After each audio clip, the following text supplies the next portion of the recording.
नमस्कार किसान भाइयों, आज चने में खाद प्रबंधक की बात करेंगे जिसमें किस किस पोषक तत्वों की आवश्यकता चने में होती है। तो किसान भाइयों, सबसे पहले हम यूरिया की बात करेंगे। प्रति एकड़ 20 किलो आपको यूरिया की आवश्यकता रहती है। 100 किलोग्राम आपको सिंगल सुपर फास्फेट की ज़रूरत रहती है। फास्फोरस की अधिक मात्रा लगती है किसान भाइयों चने में। म्यूरोटॉप पोटास की 30 किलो, उसके बाद जिंक सल्फेट 6 किलो। और इसमें किसान भाइयों सल्फर भी दलहनी फसलों में अधिक लगता है, तो 28 किलो प्रति एकड़ के हिसाब से सल्फर डलेगा।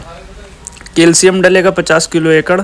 किसान भाइयों, ये सभी चीज़ें डालना बहुत ही अभी अति आवश्यक है। अधिक उत्पादन लेने के लिए आपको ये सारी चीज़ें डालना ज़रूरी है। अब आगे किसान भाइयों कौन सी खाद डालें जिसमें पाँचों जो भी चने में 5-6 पोषक तत्वों की अधिक आवश्यकता होती है, वह खाद का चुनाव करें आप।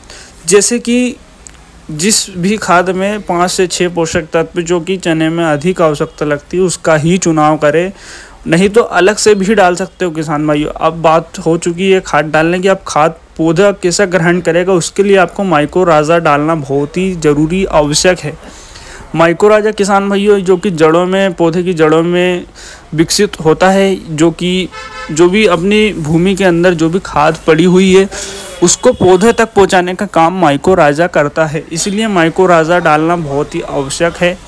अब पौधा किसान भाइयों पोषक तत्वों को ग्रहण करेगा तो उत्पादन में भी अधिक वृद्धि होगी और पौधे में फूल फल अधिक चमकदार रहेंगे।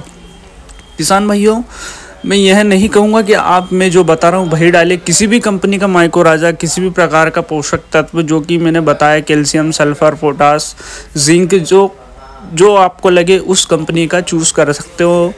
जैसे कि बहुत सारी कंपनियां बना रही है, तो आप किसी भी कंपनी का डाल सकते हो किसान भाइयों। अब डालना किस समय है यह आपको बताते हैं। जैसे कि किसान भाइयों बोनी से पहले हम पलेवा करते हैं, पानी देते हैं खेत में, उसके बाद बतर आती है, उसके बाद बोनी करते हैं। तो किसान भाइयों बोने से पहले 2 दिन पहले आप छिड़काव विधि द्वारा सारी चीज़ें, यूरिया, डीएपी, ये सारी चीज़ें मिला के मैंने बताई हैं, जो मात्रा बताई उनको मिला के छिड़काव विधि द्वारा छिड़क के उसे ज़मीन में अच्छी तरीके से मिला दे। जैसे कि कल्टीवेटर करके मिला दे किसान भाइयों।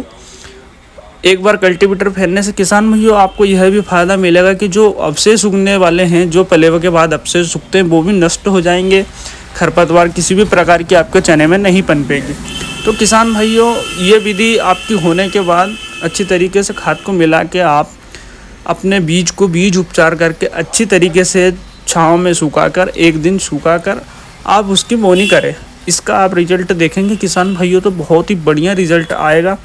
मैं गारंटी ले रहा हूँ इस चीज़ की कि आपका उत्पादन नहीं कम से नहीं कम आप जिस प्रकार ले रहे हैं उससे 30% किसान भाइयों इसका उत्पादन अधिक ही रहेगा।